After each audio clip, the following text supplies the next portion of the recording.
paz do Senhor para os irmãos, sejam muito bem-vindos ao nosso programa As Últimas Coisas, onde nós estamos dando continuidade sobre o assunto das evidências que antecedem a segunda volta de Cristo.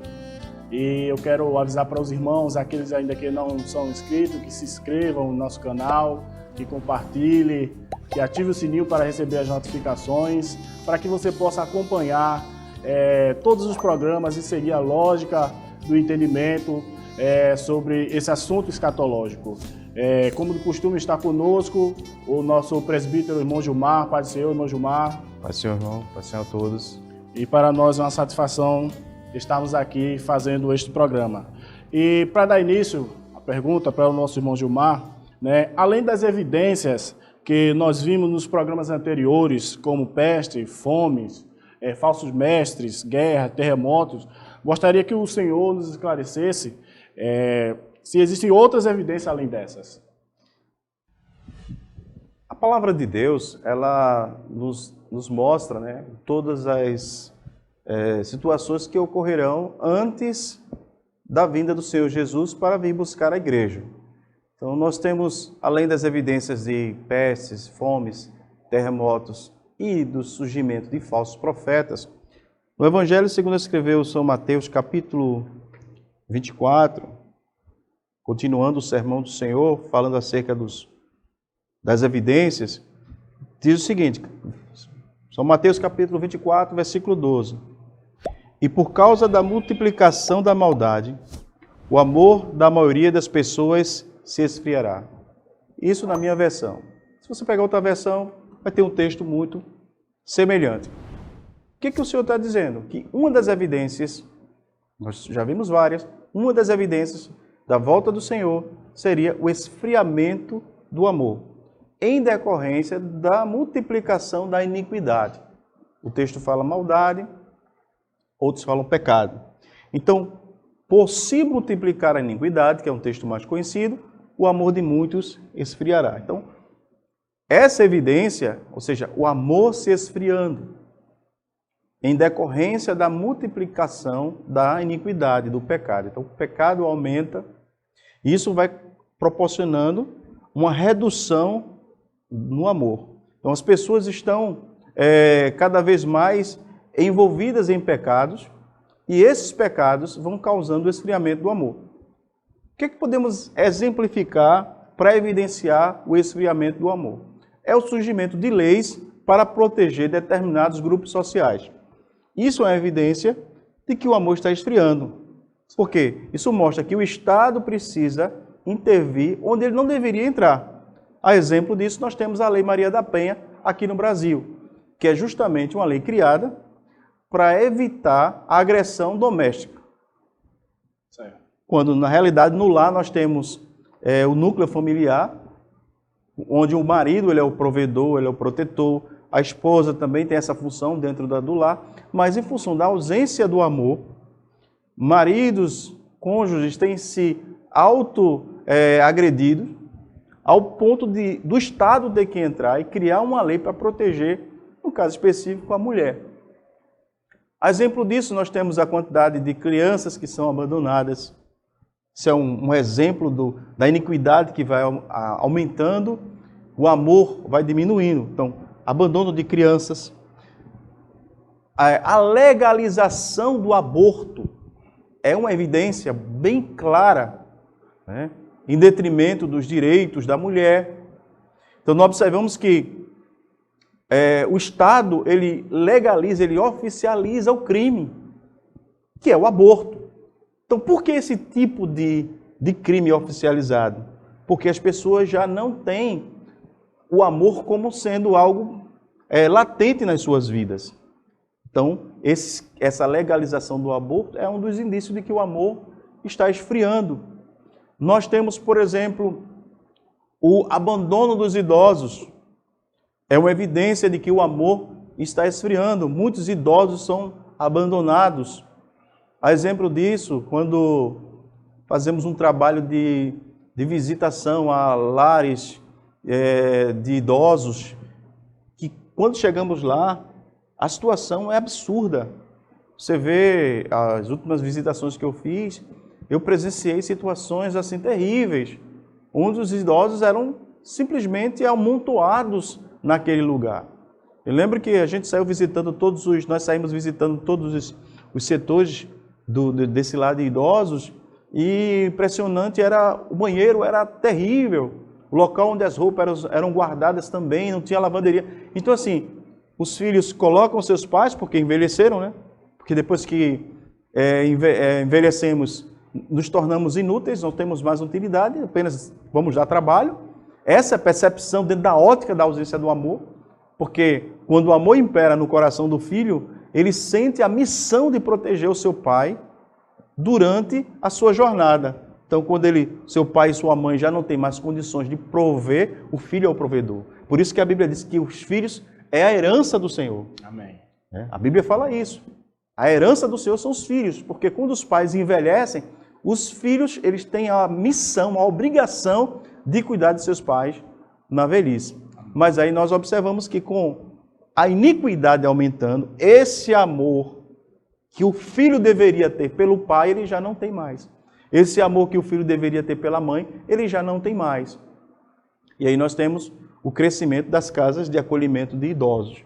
Então são 3 exemplos que nós citamos como a evidência de que o amor está se esfriando em detrimento do crescimento da iniquidade, que é a agressão doméstica às mulheres, por meio da criação, né? Aí cria-se a Lei Maria da Penha para proteger a mulher, a legalização do aborto, que é o Estado dando autoridade à pessoa a cometer o infanticídio, a morte de um infante, e o abandono de idosos por meio de criação de lares, né, de idosos, que na realidade, na minha concepção, alguns lares não são lares de idosos, são depósitos de idosos, onde eles são colocados lá para morrer. Então, é uma das evidências de que realmente a volta do Senhor está bem próxima, que é o esfriamento do amor em detrimento do crescimento da iniquidade, do pecado no coração do homem.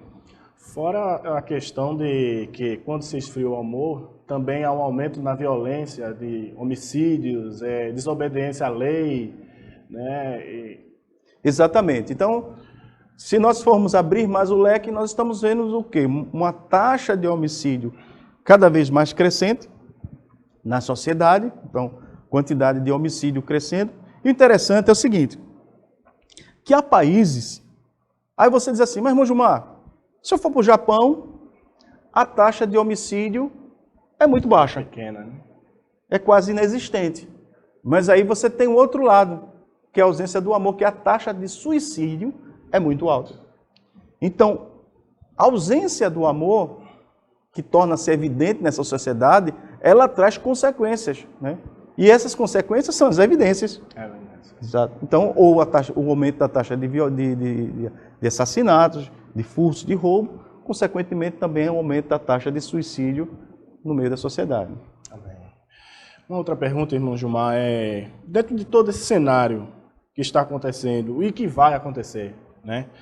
O que a Bíblia nos diz sobre a liberdade e de expressão do Evangelho, né, para aqueles que aceitaram a Cristo Jesus e professam a sua fé? No livro do Evangelho, segundo escreveu São Marcos, capítulo, se não me falha a memória, 3, vou ler na Bíblia para não esquecer. São Marcos, capítulo 3, versículo 13, que diz assim, São Marcos, capítulo 13, versículo 13, que diz assim, e sereis odiados de todos por minha causa. Todavia, aquele que permanecer firme até o fim, receberá a glória da salvação. Amém. Então, o Senhor já avisava os discípulos que eles seriam odiados por causa do Evangelho. Então, essa profecia de Jesus acerca da nossa, digamos assim, relação com Ele, se tornou evidente. Se nós olharmos a história, nos primeiros 300 anos da igreja, nós temos uma perseguição severa, né, direcionada aos cristãos. Então, os cristãos, eles eram perseguidos severamente pelo Império Romano. O Estado, ele tinha direito legal de perseguir e matar os cristãos. A exemplo disso, o Saulo, que depois se converteu ao Evangelho, se tornou o apóstolo Paulo, foi um ferrenho perseguidor dos cristãos. Ele recebia cartas do Império Romano para perseguir, prender e executar crente. Então, a perseguição aos cristãos foi evidenciada na mensagem profética do Senhor Jesus, que ela seguiria, e nós temos o primeiro século da igreja, uma perseguição tremenda. A igreja cresce.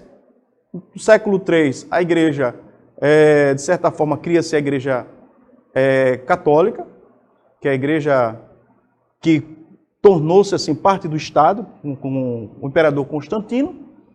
Ele estatiza a igreja, só que alguns pensavam, a igreja agora se tornou, o Estado aceitou a igreja, estatizou a igreja, e a igreja vai parar de ser perseguida. Não, mas isso não acontece. Começa agora a Santa Inquisição, ou seja, aqueles que não se adequarem às normas estabelecidas pela Igreja Católica da época seriam perseguidos normalmente, continuavam a ser perseguidos. E aí começou a Santa Inquisição, que é a perseguição dos cristãos. Com o cessar dessa perseguição, nós observamos que nos países que adotaram os regimes comunistas e socialistas, a igreja é intensamente perseguida. Os países que adotaram a democracia, as igrejas não sofrem tanta perseguição. Um exemplo disso, a gente tem os países da Europa, como Inglaterra, França, Alemanha. Esses países, a igreja não sofria uma grande perseguição. No caso do Brasil também, nós não sofremos uma intensa perseguição. Mas os países que adotaram o regime comunista e regime capitalista, o regime socialista, esses países eles têm uma postura diferenciada com relação à instituição igreja e principalmente com relação à família. Tanto é que quando uma nação ela começa a adotar esse tipo de regime de governo, a primeira coisa que eles fazem é atacar a família e atacar a igreja. E aí os irmãos que estão sob esse regime, eles estão realmente sofrendo uma severa perseguição. Só que nós observamos que na Europa, o que ocorre na Europa? Na França, recentemente, na década de 1990, na década do século passado, século XX, já observa-se que as igrejas evangélicas são tidas como seitas. E existe o direito da pessoa querer mudar de religião a qualquer momento, oficialmente.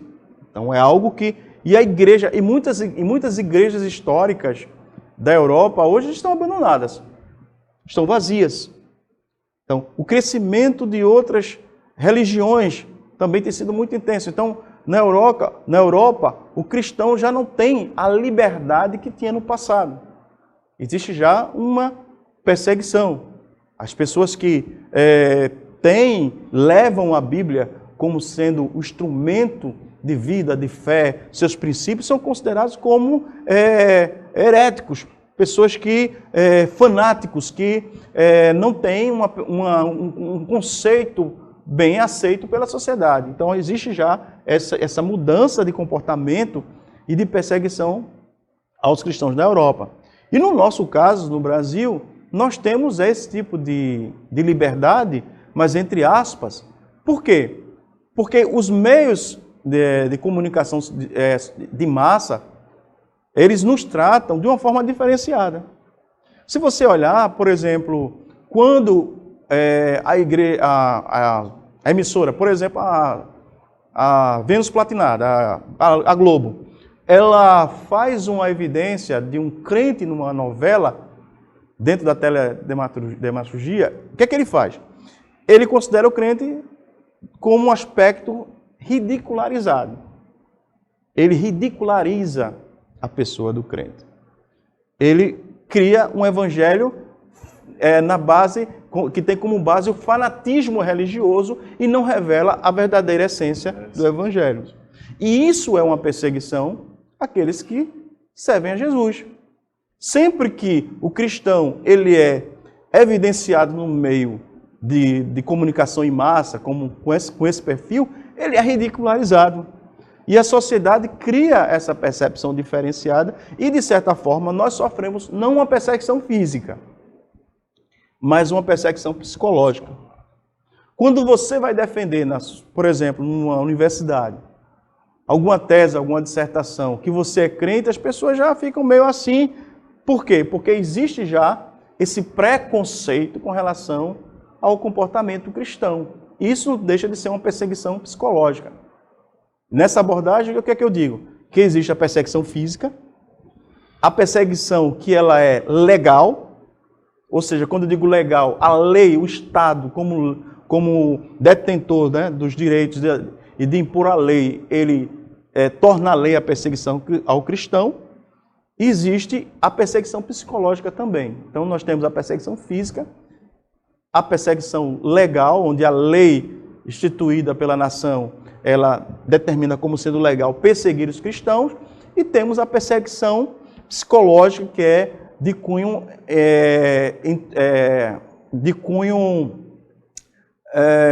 teórico, onde as teorias que são disseminadas na sociedade são teorias que ridicularizam o cristão dentro da sua fé. Isso também é uma perseguição. E isso tem aumentado muito, em função da disseminação que a Bíblia fala de ventos de doutrinas, mas que nós chamamos também de ideologias pagãs.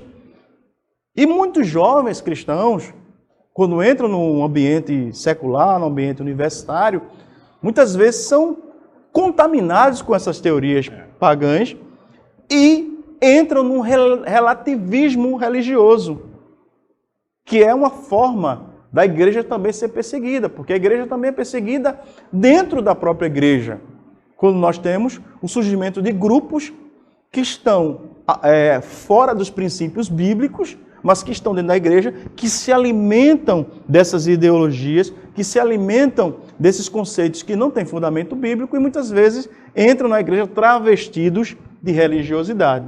Então nós temos a perseguição física, a perseguição do Estado, a perseguição psicológica e a perseguição religiosa, propriamente dita.